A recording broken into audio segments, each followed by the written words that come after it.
जय गुरु जी, शुक्राना गुरु जी। ओम नमः शिवाय, शिव जी सदा सहाय। ओम नमः शिवाय, गुरु जी सदा सहाय। संगत जी, आज हम पढ़ेंगे शिव पुराण में रुद्र संहिता युद्ध खंड षष्टम खंड त्रिपुरासुर का वर्णन। तारकासुर के वध के उपरांत उसके तीनों पुत्र, जिनके नाम विंदुमाली, तारकाक्षु और कमलाक्ष थे, पृथ्वी पर तपस्या करने लगे। ये तीनों महान, बलशाली, जितेंद्रिय और देवताओं के द्रोही थे। इन तीनों ने ब्रह्मा जी को प्रसन्न करने के लिए सुमेरु पर्वत पर तपस्या प्रारंभ कर दी। हजारों वर्ष तक घोर तपस्या करने के बाद ब्रह्मा जी उनके सम्मुख प्रकट हुए। तीनों भाइयों ने ब्रह्मा जी को प्रणाम किया और उनसे बोले, हे ब्राह्मण, यदि आप हमसे प्रसन्न हो तो हमें ऐसा वर दीजिए कि हम सभी प्राणियों से अबाध्य हों, हम अमर रहकर और निर्विघ्न रहकर चाहे तो त्रिलोकी का वध कर सके। ब्रह्मा जी ने कहा, तुम अमरता छोड़कर कोई दूसरा वरदान मांगो, क्योंकि कोई भी प्राणी अमर तो होता ही नहीं। यह सुनकर तीनों दैत्य बोले, प्रभु, हमारे पास कोई ऐसा दुर्ग नहीं है जिसमें शत्रु प्रवेश ना कर पाए। हमें तीनों को ऐसे पुरों का निर्माण करा कर दीजिए जिसमें धन संपत्ति के सभी सुखदायक साधन उपस्थित हों तथा उन्हें देव या दानव कोई तोड़ न सके और अजेय हों।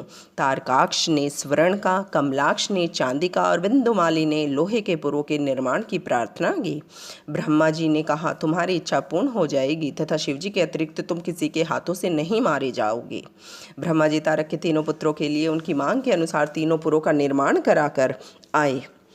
इनमें से एक स्वर्ग में, दूसरा आकाश में और तीसरा पुर पृथ्वी पर स्थापित किया गया। तीनों भाई अपने अपने पुरों में आनंदपूर्वक जीवन व्यतीत करने लगे। ब्रह्मा जी के वरदान स्वरूप वे महान ऐश्वर्य का सुख भोगने लगे तथा एक छत्र राज्य करने लगे। इन्होंने त्रिलोकी अर्थात तीनों लोकों को अपने वश में कर लिया। देवगण त्रिपुरा के कष्ट सहन करते करते दुखी होकर ब्रह्मा जी के पास जाकर अपने कष्टों को बताने लगे। ब्रह्मा जी ने उन्हें भगवान शंकर के पास जाने की सलाह दी।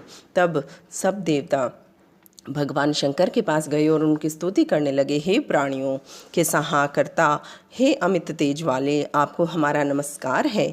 भगवान शंकर ने देवताओं से आने का कारण पूछा। इस पर देवता बोले, हे भोलेनाथ, तारकासुर के तीनों पुत्रों ने तीनों लोकों पर अपने अधिकार करके हम पर अत्याचार कर रहे हैं। उनके अत्याचारों से पीड़ित होकर ही हम आपकी शरण में आए हैं। आप हमारी रक्षा कीजिए। यह सुनकर भगवान भोलेनाथ बोले, हे देवताओं, यह तीनों असुर मेरे भक्त हैं, अतः मैं इनके मारने में असमर्थ हूँ। तुम भगवान विष्णु के पास जाओ और वे जैसा कहें वैसा करो। तब देवता ब्रह्मा जी के साथ भगवान विष्णु के पास गए और उन्हें अपने कष्टों से अवगत कराया। विष्णु जी ने उन्हें यज्ञ करने को कहा। देवताओं ने विष्णु जी द्वारा बताए गए यज्ञ का अनुष्ठान किया। उस यज्ञ से हजारों भूतगण महान शरीर वाले और शूल आदि धारण किए हुए उत्पन्न हुए। विष्णु जी ने उन्हें आज्ञा दी कि तुम त्रिपुरों को नष्ट कर डालो। विष्णु जी की आज्ञा पाकर वे भूतगण तीनों पुरों में गए, परंतु उन पुरों में प्रवेश करते ही असुरों के प्रभाव से भस्म हो गए। शेष रह गए भूतगणों ने विष्णु जी को वहाँ के परिणामों के बारे में बताया।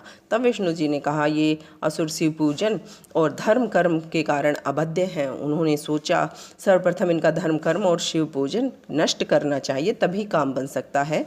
उन्होंने देवताओं को भेज दिया और समय उनके हित चिंतन में लग गए। जय गुरु जी, शुक्राना गुरु जी। ओम नमः शिवाय, शिव जी सदा सहाय। ओम नमः शिवाय।